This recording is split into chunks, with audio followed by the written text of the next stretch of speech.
Channel 6 network पर सभी सुनने वालों का स्वागत है। आज हम एक बहुत ही ज़रूरी मुद्दे पर बात करने वाले हैं। शहरों में अपना घर होना या कम से कम किराए का एक अच्छा ठिकाना मिलना, ये आजकल कितनी बड़ी बात है ना? जी बिल्कुल। और जिस तेजी से हमारे शहर बढ़ रहे हैं, ये चुनौती और भी बढ़ गई है।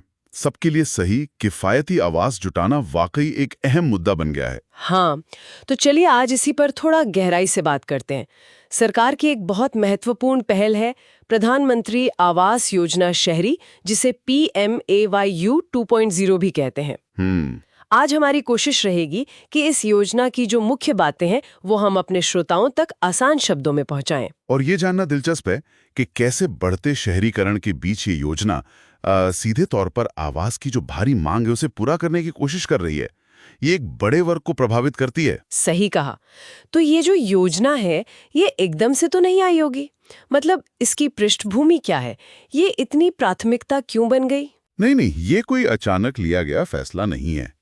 देखिए, 77वें स्वतंत्रता दिवस पर प्रधानमंत्री जी की घोषणा हुई थी। हाँ, याद है। और फिर अभी जून 2024 में कैबिनेट ने भी वो 3 करोड़ अतिरिक्त घर बनाने में मदद करने का संकल्प लिया है।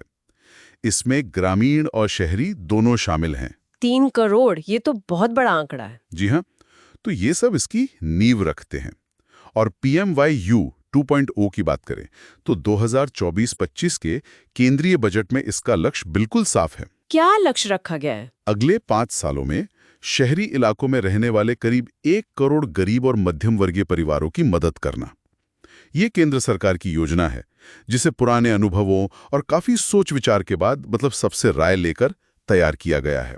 5 साल में 1 करोड़ परिवार, इसका असर तो काफी व्यापक हो सकता है। अच्छा, तो ये बताइए कि कौन लोग इसके लिए पात्र है, मतलब कौन इसका फायदा उठा सकता है? देखिए, योजना में जो मूल इकाई मानी गई है वो है लाभार्थी परिवार। इसमें पति, पत्नी और उनके अविवाहित बच्चे शामिल हैं। ठीक है। और सबसे मुख्य शर्त यह है कि परिवार के किसी भी सदस्य के नाम पर पूरे भारत में कहीं भी कोई पक्का घर नहीं होना चाहिए। इसके लिए एक सेल्फ डिक्लेरेशन मतलब स्व घोषणा देनी होती है। अच्छा, और आय के आधार पे भी कुछ है, मतलब इनकम क्राइटेरिया? हाँ बिल्कुल। आय के आधार पर 3 मुख्य श्रेणियां बनाई गई हैं। पहला है EWS यानी आर्थिक रूप से कमजोर वर्ग, जिनकी सालाना आय 3 लाख रुपए तक है। 3 लाख तक, हाँ। ठीक है। दूसरा है LIG यानी निम्न आय वर्ग, जिनकी आय 3 लाख से 6 लाख रुपए सालाना के बीच है। ओके। और तीसरा है MIG यानी मध्यम आय वर्ग, जिनकी आय 6 लाख से 9 लाख रुपए सालाना तक है। 6 से 9 लाख। जी। और इसमें एक और बात है, योजना में कुछ विशेष समूहों को प्राथमिकता दी जाती है, जैसे विधवाएं, अकेली कामकाजी महिलाएं, दिव्यांगजन, वरिष्ठ नागरिक, ट्रांसजेंडर व्यक्ति और SC/ST समुदाय के लोग। ये अच्छी बात है कि कमजोर वर्गों का ध्यान रखा गया है। आधार तो जरूरी होगा ही है ना। हाँ, आधार अनिवार्य है पहचान के लिए। और एक और खास बात है, महिला सशक्तिकरण पर जोर। हाँ, मैंने भी सुना था, महिला स्वामित्व को बढ़ावा दिया गया है। बिल्कुल। प्राथमिकता यही है कि घर या तो परिवार की महिला मुखिया के नाम पर हो या फिर संयुक्त नाम पर हो। अच्छा, और मान लीजिए घर मिल गया तो क्या उसके बाद भी कोई शर्तें हैं, जैसे बेचने खरीदने पर रोक? हाँ, एक जरूरी शर्त है। घर बनने या कब्जा मिलने के बाद 5 साल का लॉक इन पीरियड होता है। मतलब 5 साल तक आप उसे बेच या किसी और के नाम ट्रांसफर नहीं कर सकते। 5 साल, इसका क्या कारण है? इसका मकसद यह है कि योजना का लाभ सही लोगों तक पहुंचे और लोग सिर्फ मुनाफा कमाने के लिए तुरंत घर ना बेच दें। एक तरह से समुदाय बनाने पर भी जोर है। समझ गया। ये तो हुई पात्रता की बात। अब ये बताइए कि ये योजना असल में काम कैसे करती है? मतलब मदद किस किस तरीके से मिलती है? योजना मुख्य रूप से 4 तरीकों से काम करती है, जिन्हें वर्टिकल्स कहा जाता है। 4 वर्टिकल्स, ठीक है। पहला कौन सा है? पहला है BLC यानी लाभार्थी आधारित निर्माण। ये उन EWS परिवारों के लिए है जिनके पास अपनी जमीन है। अच्छा, जिनके पास प्लॉट है अपना। जी। उन्हें नया पक्का घर बनाने के लिए सरकार सीधी आर्थिक मदद देती है। घर कम से कम 30 वर्ग मीटर का होना चाहिए और इसमें जियो टैगिंग का इस्तेमाल होता है। जियो टैगिंग वो क्या है? वो सैटेलाइट तकनीक से घर बनने की प्रगति पर नजर रखने के लिए होता है। मतलब पैसा सही जगह लग रहा है या नहीं, ये पता चलता रहता है। अच्छा, ये तो हुआ BLC। दूसरा तरीका क्या है? दूसरा है AHP यानी साझेदारी में किफायती आवास। इसमें क्या होता है कि सरकारी या निजी एजेंसियां बड़ी-बड़ी हाउसिंग प्रोजेक्ट्स बनाती हैं। मतलब डेवलपर्स वगैरह। हाँ, वो भी शामिल हो सकते हैं। सरकार इन प्रोजेक्ट्स में बनने वाले हर ईडब्ल्यूएस घर के लिए वित्तीय सहायता देती है। इसमें पर्यावरण अनुकूल मतलब ग्रीन टेक्नोलॉजी पर भी जोर है। और रेरा रजिस्ट्रेशन अनिवार्य है, जिससे घर खरीदने वालों के हितों की रक्षा होती है। इसी में झुग्गी झोपड़ी का पुनर्विकास भी शामिल है। ये एक तरह से सप्लाई साइड को ठीक करता है, मतलब ज्यादा घर उपलब्ध कराता है। ठीक है, बीएलसी और एएचपी हो गए। आपने कहा था 4 है, तीसरा कौन सा है? तीसरा है ARHC, यानी किफायती किराया आवास परिसर।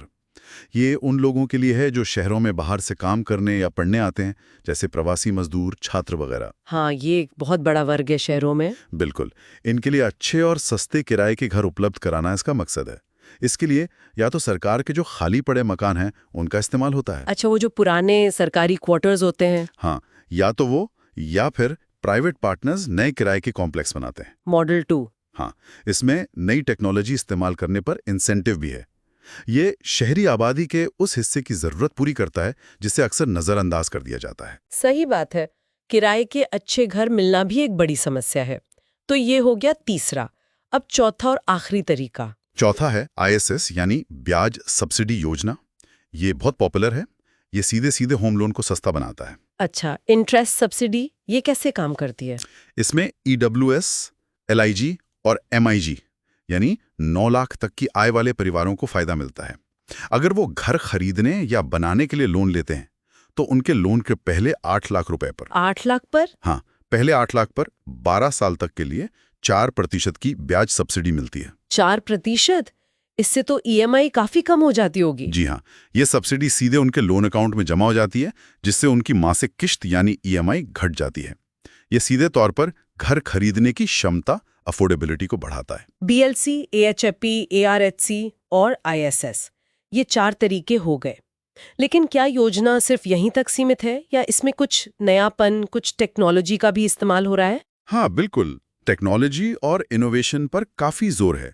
इसके लिए एक अलग से टेक्नोलॉजी एंड इनोवेशन सबमिशन यानी टिज्म भी है। टिज्म ये क्या करता है?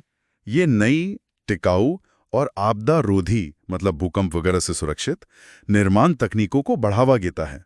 आपने शायद लाइट हाउस प्रोजेक्ट्स के बारे में सुना हो। हाँ, सुना तो है। वो अलग-अलग शहरों में बने हैं। जी, वो इसी का हिस्सा है। वो दिखाते हैं कि कैसे कम समय और कम लागत में बेहतर और टिकाऊ घर बनाए जा सकते हैं। ग्लोबल हाउसिंग टेक्नोलॉजी चैलेंज भी इसी के तहत हुआ था। अच्छा, और क्या ये योजना बाकी सरकारी स्कीमों के साथ मिलकर भी काम करती है? हाँ, ये बहुत जरूरी है। इसे दूसरी योजनाओं के साथ जोड़ा गया है, जैसे शहरों के विकास के लिए AMRUT 2.0, स्मार्ट सिटीज मिशन, सफाई के लिए स्वच्छ भारत मिशन और रोजगार के लिए DAULM। मकसद ये है कि सिर्फ मकान न बने, बल्कि एक पूरा बेहतर माहौल तैयार हो, मतलब होलिस्टिक डेवलपमेंट। इसे जमीन पर उतारा कैसे जाता है? इसकी निगरानी, मॉनिटरिंग कैसे होती है? इसके लिए केंद्र और राज्य दोनों स्तरों पर निगरानी समितियां बनी हुई हैं। लेकिन सबसे महत्वपूर्ण चीज है एक ऑनलाइन वेब पोर्टल जिसे MIS कहते हैं। MIS मतलब मैनेजमेंट इंफॉर्मेशन सिस्टम। हाँ, वही। इससे पूरी प्रक्रिया में पारदर्शिता बनी रहती है। कौन लाभार्थी है, कितना पैसा मिला, काम कहाँ तक पहुंचा, सब कुछ ट्रैक किया जा सकता है। इससे निगरानी बहुत आसान हो जाती है। और इसमें राज्यों की क्या भूमिका है? क्या उनसे भी कुछ उम्मीदें हैं? राज्यों की भूमिका तो बहुत ही अहम है। देखिए, ये केंद्र की योजना जरूर है, लेकिन लागू तो राज्यों को ही करनी है ना। हाँ, जाहिर है। तो राज्यों को प्रोत्साहित किया जा रहा है कि वो कुछ सुधार लागू करें, जैसे मार्च 2025 तक अपनी खुद की किफायती आवास नीति बनाएं, स्टाम्प ड्यूटी को कम करें, नाम मात्र का कर दें, ताकि घर खरीदना सस्ता हो। अच्छा, स्टैम्प ड्यूटी कम करने से काफी फर्क पड़ेगा।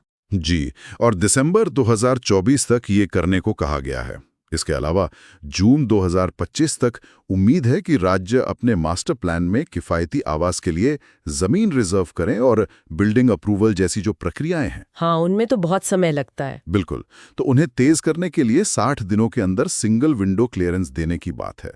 योजना की सफलता काफी हद तक राज्यों के सहयोग और उनकी सक्रियता पर निर्भर करेगी। ये तो सही है। तो ये थी PMAU 2.0 पर हमारी एक कह सकते हैं गहरी नज़र।